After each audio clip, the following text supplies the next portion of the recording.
제3판 지금 동행 시작해 보겠습니다.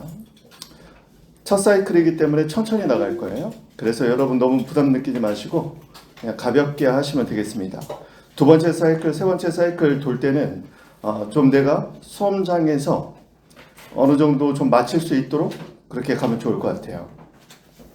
자, 그리고 지금 얘기를 하면서 객관식으로만 봐도 되는 거, 그리고 사례 기록 주관식으로 나올 수 있는 거, 이런 식으로 좀 체크를 할 테니까 먼저 한번 보겠습니다. 14페이지 1번 법의 노조 통보 있죠? 이 법의 노조 통보는 객관식용으로 봐도 충분해 보입니다. 여기서 핵심은 세 가지예요. 핵심은 세 가지인데 뭐 적어도 좋습니다. 법의 노조 통보가 되면 법으로 정한 노조가 아니게 돼버리면서 법적 지위를 상실해버리죠. 그래서 첫 번째 여기서 핵심은 뭐냐면 법의 노조 통보. 법에서 정한 일정한 자격을 갖추지 못했다는 통보를 한 건데 여기서 핵심은 이것이 처분이라는 겁니다. 뭐가 아니다? 단순 통보가 아니라는 거야. 첫 사이클은 이렇게 좀 적고 두 번째 사이클부터 할 때는 적지 않고 적은 거 가지고 막 돌리겠습니다. 단순 통보가 아니라는 거야. 법에서 이미 정해진 것을 확인해 주는 단순 통보가 아니라 처분이라는 겁니다. 이게 왜 중요하냐? 두 번째 쟁점으로 연결되는 거죠. 법의 노조가 통보이기 때문에 법의 노조 통보를 하기 위해서는 반드시 구체적 위임이 필요해지는 거예요. 그래서 만약에 이 통보가 단순 사실의 통보에 불과했다면 법률의 근거가 필요 없어질 수 있어요. 법에서 정한 효력을 그냥 단순히 알려주는 거라면 법적 근거가 필요 없겠지만 지금 보는 것처럼 법의 노조 통보 자체로 노조의 법적 지위가 소멸해버리거든요. 따라서 얘는 처분이에요. 처분이기 때문에 구체적 위임이 필요하다는 겁니다. 세 번째가 이제 이 판례의 핵심이었죠. 그런데 이런 법의 노조 통보가 위임이 없이, 법률의 위임이 없이 시행령에 규정되어 있었단 말이죠. 이렇게 시행령에 규정된 시행령의 근거에서 이런 법의 노조 통보한 거, 이건 법률 요구 원칙에 반한다고 본 겁니다. 법률 요구 원칙 위반이에요. 자, 그러면 마지막 정리할 때 여러분은 세 단어를 딱 제목 옆에다 적어놓는 거예요. 법의 노조 통보 옆에다가 1번 법적 지위를 소멸시키는 처분이다. 2번 그래서 구체적 위임이 필요하다. 특히 노동상권을 중대하게 제한할 수 있기 때문에 구체적 위임이 필요한 거죠. 3번 그런데 위임 없이 시행령에 근거 두어서 법의 노조 통보한 거, 이거는 유보원칙, 법률 유보원칙에 반한다. 처분이다. 법의 노조 통보는 처분이다. 구체적 위임이 필요하다. 법률 유보원칙 위반이다.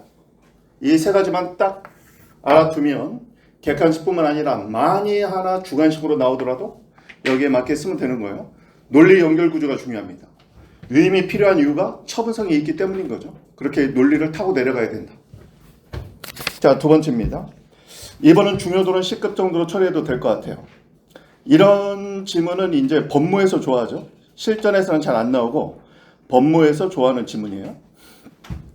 자, 넘어가서 예상 지문 한번 볼게요. 새마을금고, 여러분이 뭐 나중에 금융거래 같은 거 하다 보면 금고를 이용할 때도 있겠지만 새마을금고는 중앙에도 있고 개별금고도 있죠. 자, 여기서 핵심은 뭐냐면요. 거기 예상 지문 한번 5초 동안 한번 읽어보세요. 만약에 객관식 지문으로 나온다면 1번 정도만 체크하면 되겠습니다. 1번 체크해 놓으세요.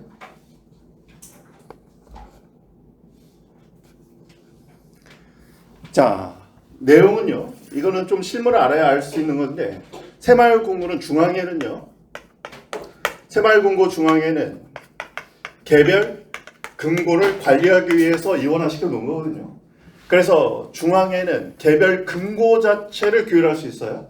그런데 중앙의 회장이 보통 이런 개별 금고에 임직원에 문제가 생기면 금고에게 이 금고 자체에 통보를 하는 거예요. 임직원에 대해서 문책을 하라고. 그러면 금고에서 임직원을 이렇게 문책할 수 있는 거죠. 법률에는 이렇게 돼 있는데 중앙의 금고 중앙에서 곧바로 이렇게 할 수 있도록 금고로 그냥 정해놓은 거예요. 이게 안 된다는 것부터 일단 알아둡니다. 너무 개별적인 것이고 좀 어떻게 보면 좀 전문적 사항이기 때문에 조문을 주지 않으면 우리가 사실 알기 좀 힘든 거예요. 그래서 이런 것들이 보통 C급으로 처리되는 겁니다. 왜냐하면 개별 조문을 보지 않으면 알 수 없는데 그냥 지문으로 내버리는 거야. 법모 같은 데서는. 그래서 첫 번째 지문을 기억합니다. 핵심은 새마을금고 중앙회 회장은 회장이 중요한 건 아니에요. 개별 공고의 임직원에 대해서 직접 제재 처분을 할 수 없다. 왜 할 수 없어요? 새마을금고 중앙회 회장은요, 원래 금고법에 의하면, 관련 법률에 의하면 금고에 대해서만 규율할 수 있어요. 금고의 임직원에 대한 규율권까지 가지고 있지 않습니다. 특히 제재 처분이라는 것 자체는요, 가장 국민의 권리 의무를 규율하는 속성이 강하잖아요. 법률의 근거 없이는 할 수 없다는 겁니다. 따라서 만약에 객관식 지문만 나온다면 1번만 알아두면 될 것 같아요. 새마을금고 중앙회는 그걸 대표하는 회장은 개별 금고에 대해서만 규율할 수 있고 금고의 임직원에 대해서 직접 제재 처분을 할 수 없다. 자, 이것까지만 알아두면 됩니다. 다만 이걸로 객관식 지문은 딱 그 정도만 나올 것 같아요. 새마을금고 중앙회 회장은 직접 개별 금고의 임직원을 규율할 수 없어요. 제재 처분할 수 없다.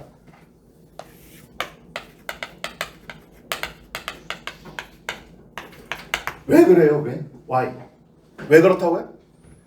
새마을금고 중앙회를 설립한 취지 자체가 개별 금고 자체를 규율하기 위해서입니다. 금고의 임직원에 대한 처벌권까지 법률에서 부여해 놓지 않았어요. 이것만 딱 알고 계시면 돼요. 새마을금고 중앙회 회장이 개별 금고가 아니라 금고의 임직원에 대해서 직접 제재 처분하는 거, 이건 안 된다는 겁니다. 자, 이 정도를 알아두시고 이 판례는 없는 내용을 우리가 아는 게 더 중요해요. 판례 없는 내용을 아는 거. 판례는 얘는요, C급이라고 했죠. 왜냐면 굉장히 이런 이제 법무에서는 A급으로 취급할 수 있어요. 실전에 나오기는 조금 힘든 판례긴 합니다. 우리가 알아야 될 건 뭐냐면 첫 번째 1번. 자, 거기 보면요 2번이 있죠. 2번 보세요. 중앙회 자치법규인 정관이란 말이 나왔네요. 벌써 여기서 나왔네요. 자치법규인 정관. 정관의 성격은 객관식에서 많이 물어볼 수 있으니까 정관에 대해서 알아둬야 되겠습니다. 특히 이 정관이 지금 자치법규라고 나왔죠. 자치법규로 우리 시험에 나오는 거 세 가지 알아둡니다. 첫 번째 뭐예요? 조례. 두 번째 공법적 단체의 정관. 지금 나왔네요. 세 번째가 뭐죠? 이게 타 시험에서 사례로 나온 적이 있어요. 국립대 학칙. 그렇죠. 이게 시험에 나온 적이 있습니다. 물론 우리 객관식 시험에 먼저 나오고 5급 공채 주관식으로 나왔어요. 국립대 총장 후보자 선출에 관한 판례는 우리 객관식 시험에 먼저 나왔어요. 그리고 5급 공채 사례로 나왔습니다. 이 세 가지 기억하세요. 자치법규라는 게 뭐예요? 자치법규라는 것이 결론이 두 가지예요. 법규입니다. 법규. 자치 규범으로서의 법규예요. 법규성, 즉 대외적 구성력이 있다는 거죠. 법규라는 단어로부터 법규성, 즉 대외적 구성이 있다는 거 기억하시고, 두 번째는 뭐냐? 자치라는 말로부터 얘는 포괄임이 가능하다는 겁니다. 포괄임 금지원칙에 적용되지 않아요? 포괄임이 가능합니다. 그런데 우리 시험에서 객관식에 나왔던 세 번째 지문이 있단 말이죠. 이 세 번째 지문은 뭐냐면 이런 자치법규에 대해서 포괄임은 가능하지만 안 되는 게 있어요. 국민의 기본권과 관련된 본질적 사항, 즉 국민의 권리 의무에 관한 본질적 사항은 그건 안 돼요. 유임이. 따라서 국민의 권리 의무의 본질적 사항은 자치법규라고 해도 유임해 줄 수 없다는 겁니다. 왜? 국민의 권리 의무의 본질적 사항은 국민의 대표는 어디에서? 국민의 대표인 국회에서 뭘로? 법률로 정할 법률 접속 사항이 되는 거예요. 법률 요구 사항이 되는 겁니다. 의회 요구 사항이라고 부르죠. 이런 것을 의회에 맡겨져 있다고 해서 의회 요구 사항이라고 부릅니다.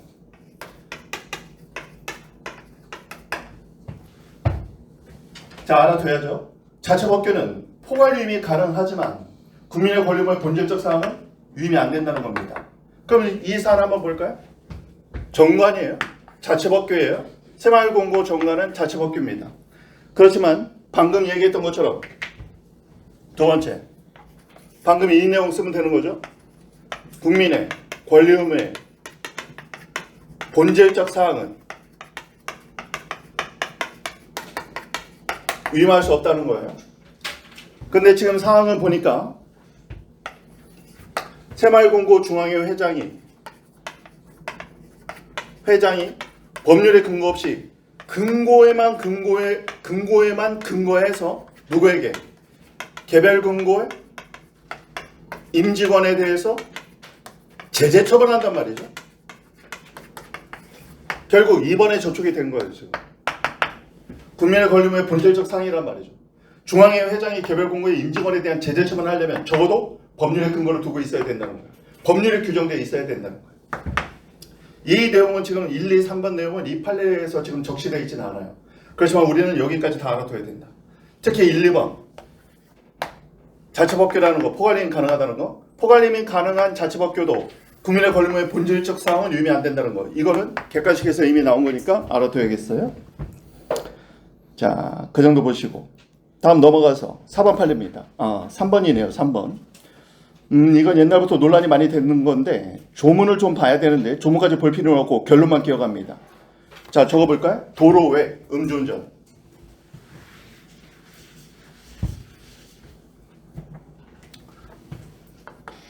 도로 외에서 음주운전에 대해서 형사처벌은 가능하나 행정, 제재처분은 법률 규정을 분석해 보니까 안 된다. 특히 행정, 제재처분으로 나오는 거 뭐냐면 여기서 음주 단속에 걸려서 운전면허, 면허 정지나 취소는 안 된다는 거예요. 이거는 그냥 결론만 알아두세요. 옆에다 객관식용이네요. 자, 다음 4번 보겠습니다. 4번도 뭐 한 C급 정도? B급이나 C급으로 처리하면 되겠어요. 자, 제목부터 한번 볼까요? 국가공무원 교원의 교육공무원이죠. 보수의 동그라미. 공무원의 근무 조건에는 이런 보수까지 포함되어 있죠. 위에다 법정주의. 법으로 정하는 것이 원칙이죠. 물론 본질적 사항은 법으로 정해야 되겠지만 수시로 바뀌는 상황에 대처하기 위해서 개별 법령의 유임이 필요하다면 유임이 가능하다. 이게 지금 이 판례의 핵심입니다. 따라서 법정주의에 따라서 기본이 되는 본질적 사항은 법률로 정해야 되겠지만 수시로 변동되는 사항에 관해서는 하위 법령의 유임이 필요하다. 이게 핵심이에요. 그러면 밑에다 적을 때는 이렇게 정리하면 되겠네요. 국립교원, 보수, 법정주의죠. 원칙은 법으로 정해야 돼요. 그렇지만 하위 법령의 유임이 가능하다. 수시로 변하는 사항에 관해서는 하위 법령의 유임이 가능합니다. 국내에 있는 공무원들은 뭐 딱히 그런 내용을 좀 판단하기 힘든데 상황 같은 경우는 재외동포들 등에 대해서 파견된 공무원들 얘기하는 거예요. 파견됐는데 환율이 막 바뀌고 그럴 거 아니야. 그러니까 환율도 바뀌고 외국 여러 가지 상황이 바뀔 수 있기 때문에 수시로 바뀌는 그런 경제 상황에 맞게 보수를 어느 정도 조정할 수 있다는 겁니다. 조정할 수 있도록 하위 법령에 유임시켜 준 사안이거든요. 특히 우리나라에서는 이제 재해 공간에 그 한글 같은 걸 널리 뭐 알린다 이런 차원으로 우리나라 문화를 알린다는 차원으로 이렇게 교육 공무원들 파견하는 그런 제도가 있거든요. 그 공무원들의 보수에 관련된 내용이었어요. 환율 문제라든가 여러 가지 경제적 사정에 따라서 보수가 바뀔 수 있도록 하위 법령에 유임한 거, 이건 뭐 위헌으로 보기는 힘들다 이렇게 나온 거죠. 중요성은 좀 떨어집니다. 넘어가고. 행정법의 법원이네요. 1번은 객관식으로는 중요합니다. 객으로는 A급이라고 봐야 되겠죠. 밑에 보니까 이미 기출됐다고 나와 있죠. 기출된 것도 꼭 봐야 됩니다. 우리 시험에도 나왔고 그 다음에 8급에도 나왔고. 자, 핵심은 이거예요. 핵심은 신뢰보호의 대상이 되는 행정관행과 관련해서 이거는 웬만하면 틀리기는 힘든데 혹시나 주관식에 나온다는 가정하에 조금 더 써보는 겁니다. 신뢰보호의 대상이 되는 관행이 되기 위해서는 일정한 관행이 존재한다는 객관적 사실로 충분하다. 그럼 틀린 질문이죠. 객관적 사실로만 되지 않습니다. 여러분이 민법에서 관습법 배울 때 법적 확신이 필요하다고 하죠. 의사요건이 필요하단 말이지. 근데 그 의사요건은 명시적이지 않기 때문에 항상 논란이 되는 거죠. 그래서 객관적 사실과 그러한 의사를 추단할 만한, 적어도 묵시적 의사를 추단할 만한 특별한 사정이 있어야 된다는 거죠. 답안지에 쓸 때는 이 단어가 더 중요하네요. 특별한 사정. 객관적 사실과 일정한 특별한 사정이 있어야 되는데 무슨 특별한 사정인데 행정청이 더 이상 과세하지 않겠다라는 적어도 묵시적 의사표시를 추단할 만한 특별한 사정이 있어야 된다. 결론은 뭐예요? 객관적 사실뿐만 아니라 신뢰보호의 대상이 되는 관행은 일정한 객관적 사실뿐만 아니라 의사요건이 필요하다는 겁니다. 그래서 예를 들면 법인세를 부과하지 않아요. 그런 관행이 있단 말이죠. 이거 꼭 알아두세요. 법인세 부과를 면제시키는 관행이 있었어요. 근데 그런 사실이 있습니다. 사실만으로는 신뢰보호의 대상이 되지 않아요. 국가 경쟁력 강화를 위해서 법인세를 당분간 부과하지 않기로 했습니다. 라는 명시적 의사가 있든지 아니면 적어도 그러한 의사를 추단할 만한 특별한 사정이 있든지 이 두 가지입니다. 제가 꼭 알아두라고 얘기했어요. 왜냐면 예전에 모의고사에서 그게 있었단 말이지. 뭐가 있었냐면 보세요. 방금 제가 이제 법인세 부과를 하지 않았다 이렇게 썼는데 만약에 세무서정이요. 당분간 법인세를 부과하지 않겠다라고 약속을 했어요. 실제 모의고사에서 나왔던 겁니다. 그러면 이 약속의 법적 성질은 뭐죠? 세무서장은 처분권자예요. 단순 공무원이 아닌 처분권자가 약속을 하면 뭐라고요? 공식이? 확약입니다. 확약. 확약 2조 절차법 40조의 2로 간다는 거예요. 지금. 그리고 나서 나중에 세수가 부족해지니까 법인세 부과처분을 해버린 거죠. 지금. 법인세 부과처분 나오니까 안 한다고 했는데 몰라 안 내. 이랬던 사안이었어요. 실제로. 이런 식으로 낼 수 있다. 지금 시사적인 사안도 딱 맞네요. 지금 세수 부족 때문에 난리던데. 알아두세요. 처분권자가 약속하는 거 확약이라는 거 그냥 공식으로 알고 있어야 돼. 그럼 확약은 A급이에요. 특 A급. 왜냐면 행정절차법에 지금 얘가 입법화 됐잖아요. 지금. 입법화가 됐는데 시험에 아직 안 나왔단 말이야. 그래서 행정절차법 40조의 2, 3, 4 다 알아둬야 돼요. 근데 4는 우리 시험에 벌써 2번이나 좀 나왔기 때문에 행정계획은 우리 시험에 여러 번 나왔기 때문에 2하고 3은 꼭 알아둬야 돼요. 확약하고 그 다음에 명당공표 둘 다 특이급입니다. 꼭 알아두세요. 자, 다시 한번 봅니다. 일정한 행정관행이 신뢰보호 대상이 되려면 객관적 사실뿐만 아니라 의사가 필요하다. 명시적 또는 묵시적 의사, 그런 의사를 추단할 만한 특별한 사정이 있어야 된다. 이거 꼭 알아두세요. 객관식 시험은 굉장히 단순하게 나와. 신뢰보호 대상이 되는 관행은 객관적 사실로 충분하다. 그럼 X. 일정한 의사요건이 있어야 되는데 그 의사요건은 보통은 명시적이면 논란이 없을 거 아니에요. 묵시적 의사표시를 추단할 만한 특별한 사정. 이 한 구절을 딱 기억해 두면 되겠네요. 자, 다음 2번 문제는요. 이런 경우는 B급 내지는 C급입니다. 그렇게 중요하진 않아요. 예상점을 볼게요. 관할 교육청이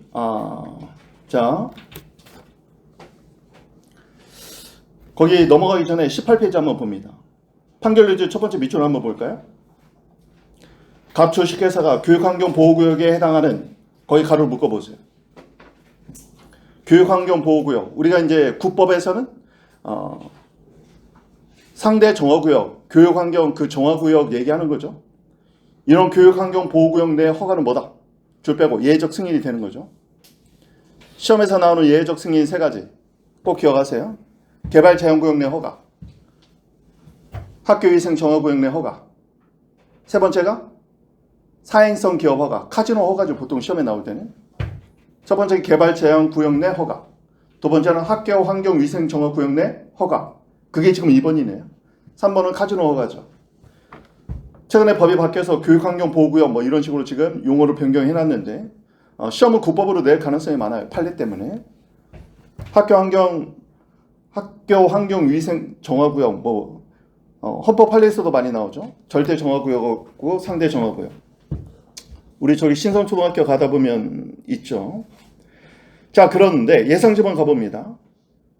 관할 교육장이 휴양 콘도미니엄은 교육환경법 9조 27호에 따른 금지행위 및 시설로 금지되는 금지의 동그라미. 줄 빼고 원칙적 금지, 줄 빼고 예외적 승인. 원칙적 금지가 예외적 승인이죠. 이런 원칙적 금지를 해제하는 게 예외적 승인이라고 했어요. 얘는 원칙적 금지다. 허가는 강화성 허가는 걔는 예방적 금지라고 보통 부르죠. 예외적 승인의 금지는 원칙적 금지라고 부르고 강압상 허가의 금지는 질서 유지를 위한 예방적 금지라고 보통 부르죠. 그런 건 중요하잖아요. 여기서는 휴양 콘도미니엄은 교육환경법에서 금지하고 있는 시설에 해당되지 않는다고 얘기를 했어요. 이것이 공적견해 표명이겠느냐? 첫 번째, 판례는 공적견해 표명으로 보지 않았어요. 단순히 법률의 해석에 불과하다. 그래서 공적견해 표명에 해당되지 않는다 이렇게 봤어요. 근데 중요한 거는 만약에 이런 것이 기록형이 나오면 판례처럼 두 가지 다 검토를 해주세요. 위에서 두 번째 줄 봅니다. 제일 위에서 두 번째 줄. 교육장에 공적견해 표명이 있다고 보기 어렵고 거기다 동그라미 1번. 공적견해 동그라미 치고 1번. 단순히 법률을 해석한 것에 불과하기 때문에 공적견해로 보기는 어렵다는 거예요. 그런데 쉼표에서 슬래시 끊고 그 다음 내용은 뭐냐면 문장이 빠져 있긴 하지만 판례가 쓰지는 않았지만 공적견해 표명으로 보더라도 이렇게 해석하면 되겠어요? 공적견해 표명으로 보더라도 그 다음 볼게요. 교육청의 교육환경평가 승인은 공익 또는 제3자의 정당한 이익을 해할 우려가 있는 경우에 해당하므로 가로를 묶어주고 즉 적극적 요건인 공적견해 표명에 해당된다고 보기도 어렵다. 아니다가 아니라 어렵다. 가사 또는 설사 그렇게 본다 하더라도 소극적 요건의 이익 형량을 해보니까 공익이 훨씬 더 크니까 신뢰보호 원칙 위반이 아니다. 두 가지를 다 검토해줘. 그러니까 이런 경우에는요. 판례에 따라서 공적견해 표명으로 보기 어렵다. 혹은 공적견해 표명으로 보더라도 이익 형량을 해보니까 사안 같은 경우는 신뢰보호 원칙 위반이 아니다. 두 가지를 다 검토해줬을 때 점수 다 받는 거지. 자, 이렇게 두 가지를 다 검토했다는 거 기억하고 공적견해 표명의 동그라미 1번, 공익 또는 제3자의 정당한 이익의 동그라미 2번 이렇게 체크하면 되겠습니다. 3번 판례는요. 얘도 B급 내지는 C급입니다. 이건 객관식용으로만 보면 되겠어요. 넘어가서 예상지문 한번 봅니다. 대한민국 국적이 부와 중국 국적이 모사의 혼외자로 출생한 원고들에 대해서 자 출생에 의한 국적 취득을 할 수 없는데도 행정청의 과실 동그라미 칩니다. 이게 핵심이죠. 행정청의 과실로 주민등록번호가 부여되어 있어요. 이게 이제 하나의 공적견해 표명이 된 건데 주민등록번호가 부여됐으니까 대한민국 국민이라고 지금 국적법에 의해서 신뢰가 부여돼 버린 거죠. 그런데 나중에 네 번째 줄 국적 비보유 판정이 내려진 거예요. 한 것은 슬래시 여기서 쟁점이 됐던 건 뭐냐면 부모들의 귀책 사유입니다. 부모들의 귀책 사유 체크. 부모들은요 고의 적어도 중과실은 있다고 보여지거든. 부모들의 귀책 사유를 자의 귀책 사유로 볼 것이냐. 자 우리가요 귀책 사유의 주관적 범위를 신뢰보호의 자 이거 논리 흐름을 알아야 돼요. 신뢰보호의 요건 중 어떤 요건? 보호가치 있는 신뢰와 관련해서 우리 판례는 귀책 사유가 없어야 된다. 귀책 사유는 적극적 부정뿐만 아니라 소극적 부정으로서 고의 또는 중과실이죠. 귀책 사유의 주관적 범위를 어떻게 보느냐? 주관적 범위와 관련해서 우리 판례는 건축사 사건, 건축사 등 수임인은 포함시켰단 말이죠. 대리인이나 수임인 등은 포함시켰는데 이 사안에서는 부모와 자식 간의 관계입니다. 부모가요 출생한 자에 대해서 지금 국적 주민등록번호가 부여되는 과정에서 부모는 알았단 말이지. 얘가 지금 국적 보유할 수 없는 애라는 걸 아는 귀책사유가 있는데 이거를 자의 귀책사유로 돌릴 것이냐. 깐난애기잖아. 깐난애기가 뭘 할 수 있겠어요. 그러니까 이건 안 된다는 거예요 지금 판례가. 자 거기 보세요.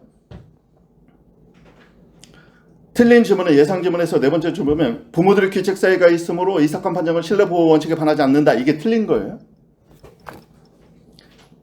위에 올라가 보면은 두 번째 줄 볼드 처리된 부분 봅니다. 원고들의 부모가 블러블러 절차 진행에 대해서 나중에라도 그거를 바로잡을 수 있었는데 하지 않은 과실은 있으나 이게 이제 중과실인지까지는 판단하지 않았어요. 원고 스스로 그러한 귀책 사유가 있다고 보기는 어렵다. 부모의 귀책 사유를 깐난애기 막 태어난 애 과실로 귀속시킬 수는 없다고 본 거죠 지금. 그 정도만 알아두시면 되겠습니다. 아이들 불쌍하다 보호해주자. 중요한 건 4번하고 5번입니다. 각각 별표. 4번 5번이 중요하다. 4번은 이미 시험에서 많이 나왔지만 의제제도는 우리 시험에서도 A급이에요. 옆에다 의제제도 A급. 우리 시험에서 의제제도를 정식으로 물어보진 않았기 때문에 법모에서는 좀 물어봤어도 의제제도는 A급으로 처리하고 꼭 봐야 됩니다. 예상지문과 기출지문 다 봐야 되는데요. 빠르게 한번 읽어보세요. 정리를 해드릴 테니까.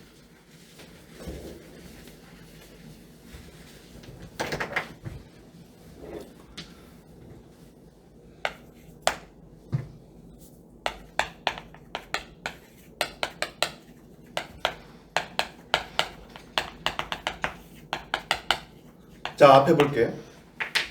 깔끔하게 이렇게 정리하세요. 주된 인허가가 있고 관련 인허가가 있어요. 얘를 항상 동시에 받아야 되느냐, 동시에 허가를 받기 위해서 동시에 신청을 해야 되느냐, 동시에 두 개를 신청할 의무는 없다. 논거를 하는 게 중요해요. 단순한 게 안 되니까. 동시에 신청할 의무가 없는 이유는 뭐냐? 이 의제는요, 편의 규정이에요. 편의 규정. 허가를 받으려고 하는 국민의 편의를 위해서 만든 규정이지 부과를 부과하기 위한 규정이 아니라는 거예요. 어떻게 보면 절차 편의를 위한 권익을 증진하는 규정이야. 의무를 부과한 규정이 아니란 말이죠. 의제 제도의 취지예요. 제도 취지 때문에. 절차 간소화를 위한 편의 규정이지 권익 규정이지 이런 의무 규정이 아니기 때문에 동시에 신청할 의무는 없어. 그런데 이것에 대한 예외가 뭐냐? 주된 인허가와 관련 인허가가 하나의 요건을 형성할 때 그 대표적인 게 건축허가하고 시험에서 굉장히 많이 나왔죠. 개발행위 허가. 법무에서 나올 때는 토지 형질 변경이 나왔는데 개발행위 허가의 종류 중에 하나예요. 토지 형질 변경. 얘는요, 예외야. 얘는 동시에 신청을 해야 돼. 동시에 신청을 해야 되고 행정청 입장에서는 동시에 심사를 해야 돼. 동시에 심사해서 뭐는 하나 되고 뭐는 안 되고 이러면 안 된다는 거예요. 왜냐하면 건축을 하려면 땅에 대해야 했잖아요. 부지적합성 요건이 있단 말이야. 건축에 적합하게 만들기 위해서 개발행위 허가를 받는 거거든요. 따라서 여기서 말하는 개발행위 허가, 토지 형질 변경은 건축허가 요건이 돼버린단 말이야. 그러니까 얘가 만약에 안 되면 얘도 안 되는 거예요. 그리고 얘가 되려면 얘가 돼야 되는 거고. 그러니까 이런 경우에는 양자를 따로 떼서 볼 수가 없다는 거예요. 왜냐면 얘 자체가 얘의 요건이니까. 그래서 이런 경우에는 동시에 신청하고 동시에 심사해야 된다는 겁니다. 따라서 하나만 해주고 하나 안 해주고 이렇게 하면 안 되는데 여기에 대한 또 다른 예를 인정해 준 거예요. 또 다른 예는 뭐냐면 개발행위 허가를 받을 요건이 거의 다 갖춰져 있어요. 근데 완비는 좀 안 돼 있어. 그러면 개발행위 허가가 가까운 장래에 받을 가능성이 충분하다면, 왜냐면 건축허가 같은 경우는 미리 좀 발령돼야 대출 같은 거 받을 수 있거든. 사실은 실무에서 보면. 그러니까 개발행위 허가 받을 것을 무시적 전제나 조건으로 해서 건축허가를 미리 발령해 줄 수 있다는 거예요. 이건 실무의 필요성을 판례가 인정한 거란 말이야. 원래는 동시에 심사해서 동시에 발령해야 되는데 엇박자가 날 때 상대방이 민원인의 편이라는 제도 취지상 얘를 받을 것을 조건으로 건축허가를 미리 발령해 줄 수 있다. 이게 주관식으로 나왔어요. 5급인가 입시에서 얘가 주관식으로 나왔다고. 그래서 이 3단계예요. 동시 신청 의무는 없어. 그것에 얘가 건축허가 개발행위 허가야. 얘는 동시에 신청하고 동시에 심사해서 동시에 발령해 줘야 돼. 그런데 얘 요건이 아직 완비는 좀 안 됐어. 근데 가까운 장래에 받을 가능성이 높아. 그럼 얘를 받을 걸 조건으로 건축허가 우선적으로 발령해 줄 수 있다는 거예요. 그랬더니 이거 허가 안 받아버리네? 그럼 그때는 취소시켜버려야 된다는 거예요. 자, 마지막 쓴다면 당연한 전제로서 무시적 조건으로 건축허가만 우선 발령이 가능하다.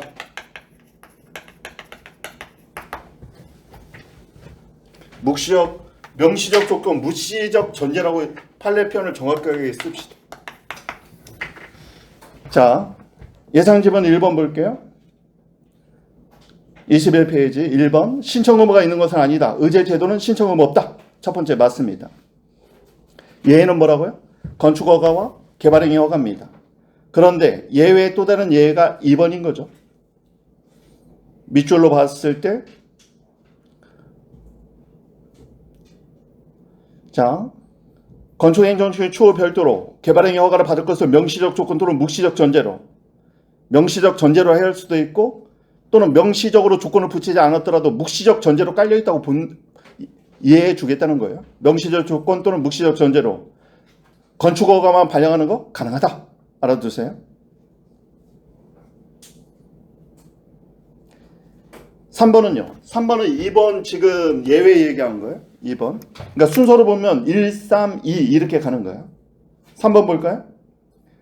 건축허가를 볼도만 읽어봅니다. 건축허가를 발급하면서 개발행위 허가가 의제되지 않는 것으로 처리돼서는 안 된다는 겁니다. 서로 요건관계를 형성하고 있기 때문에. 세 번째 줄도 마찬가지예요. 개발행위 허가 기준 충족 여부에 대한 심사가 누락된 채 건축허가가 발급된 경우에는 유법하다. 기억하십니다. 따라서 1번, 예외가 3번, 3번의 예외가 2번 이렇게 지금 움직이네요. 그렇지만 심플하게 정리해야 돼요. 의제돼도 동시 신청 의무는 없다. 얘는 건축허가가 개발행위 허가다. 다만 개발행위 허가 받을 것을 조건으로 묵시적 전제로 건축허가 발령 가능하다. 여기까지. 타 시험에서 주관식으로 나온 거기 때문에 중요해서 체크해놔야 됩니다. 다음 5번은 케이스. 제 밑에 14조 3항입니다. 거기 별표 쳐놓으세요. 우리 법전협 모의고사 사례로 나온 적이 있단 말이에요. 그래서 꼭 기억해야 돼요.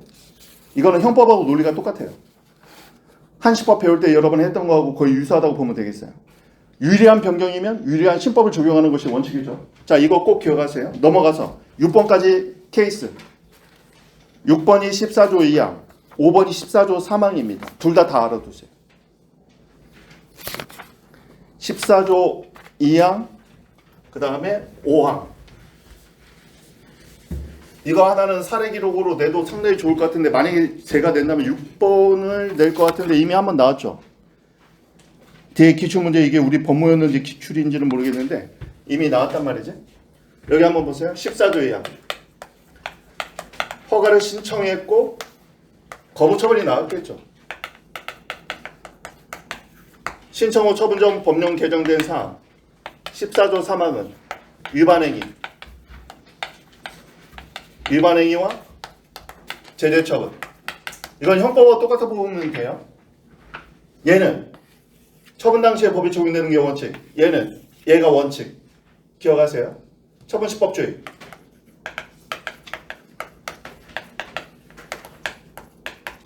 원칙은 처분시법주의니까 신법이죠. 얘는 뭐죠? 얘는 두 가지. 이거는 이제 답안지에서 다 언급을 해줘야 돼요. 국법에 대한 신뢰가 더 클 때, 신뢰법에 반할 때. 두 번째는 신의 측에 반할 때. 이걸 다 검토한 판례를 우리가 봐야 돼요. 그러니까 원칙. 처분시법주의에 따라서 신법이 적용되는 것이 원칙이다. 예외. 국법에 대한 신뢰가 더 클 때와 신의 측에 반할 때는 이때는 국법이 적용돼야 된다. 이걸 어떻게 판단했는지를 봐야 되는 거고. 얘는요. 원칙. 형법과 똑같아요. 행위시법주의 원칙. 위반 행위시법. 예외. 행정위법 14조 3항 다한서에서 말하는 유리한 변경일 때. 법이 변경돼서 더 이상 구속요건 자체에 해당되지 않거나 또는 경하게 가볍게 제재 처분이 바뀌었을 때. 이거 꼭 기억하세요. 그게 지금 5번이고 6번은요. 이건 중요합니다. 지금 얘는요. 조례가 개정된 걸로 나온 건데 지금 2번입니다. 2번. 처분시법주의가 원칙이라고 했죠. 지금 조례가 개정됐어요. 개정조례가 적용되는 게 원칙이죠. 얘는 신뢰보호에 반하거나 신의 측에 반할 때인데 그걸 판례가 어디서 판단했는지 한번 볼게요. 넘어가서 24페이지. 양가로 2번. 세 번째 밑줄. 입법 예고. 현관펜 딱 치고 여기다 별표 치세요. 사례든 기록이든 이 단어가 나올 때 입법 예고를 왜 줬는지 아는 게 중요하단 말이지. 입법 예고를 준 건 뭐냐면 상대방에게 상대방의 신뢰 보호와 관련된 신뢰익을 감쇄시켜 버릴 수 있는 거예요. 옆에다 신뢰 보호라고 적어 놓으세요. 입법 예고가 나오면 국법의 존속에 대한 신뢰가 없어져 버리는 거야. 곧 법이 바뀔 것이 예고가 됐으니까. 그래서 이런 것들을 사례 기록에서 꼭 찍어줘야 출제자가 시원함을 느끼는 거야. 입법 예고가 나왔다면 국법의 존속에 대한 신뢰를 하면 안 되죠. 이제 곧 바뀐다고 예고가 나왔잖아. 이걸 찾아줘야 된단 말이지. 그러면 양가로 4번 옆에다가 신의측. 왜 신의측이냐면 첫 번째 줄 보세요. 신청이 있는 때로부터 한 달 뒤에 조례가 개정됐어. 그러면 보통은요. 신청을 했는데 6개월 뒤에 막 개정이 돼서 너무 질질 끌어가지고 막 개정해서 무슨 말이냐? 여기 보세요. 신의측 위반이 문제된 사안은 뭐냐면 허가를 신청했어요. 근데 처리를 지연해. 보통 한두 달이면 나와야 되는데 막 6개월 동안 처리를 지연해. 처리를 지원하는 중 법령이 개정되네. 근데 개정법에 거부사유가 들어가 버리는 거예요. 이걸 신의측 위반으로 봤거든요. 왜냐면 상대방은 허가 요건을 갖춰서 했는데 그러면 너도 신의에 쫓아 정당하게 처리를 해줬으면 국법에 따라서 허가가 나왔을 텐데 네가 합리적 이유 없이 처리를 지연하다가 법이 개정됐다고 해서 안 해줘버리는 거 이건 신의에 쫓은 성실한 이행이 아니라고 보는 거예요. 근데 지금 사안은 뭐냐? 신청 후 처리가 지연된 게 아니다. 왜? 신청 후 한 달 뒤에 입법 예고처럼 개정이 됐다는 거야. 그러니까 이런 경우는 신의측 위반이 아니라는 거죠 지금. 그러니까 이런 경우가 여러분들이 사례 기록을 할 때 이 힌트를 잘 찾아야 돼요. 입법 예고가 나왔으니까 아 국법의 존속에 대한 신뢰가 이제 없구나. 신뢰보호 위반으로 가면 안 되겠다. 그리고 신청 후 한 달 뒤에 법이 개정되다. 그러면 아 신의측 위반 아니겠구나. 이런 걸 찾아내는 게 지금 핵심이라는 거예요. 사례나 기록에서는. 그게 기출문제에 나와 있죠. 이게 어디 기출인지 우리 쪽이? 우리 쪽이었던 것 같기도 하고. 자, 그 정도로 체크하면 되겠습니다. 내일은 26페이지부터 다시 한번 시작하겠습니다. 오늘 여기까지 할게요. 수고하셨습니다.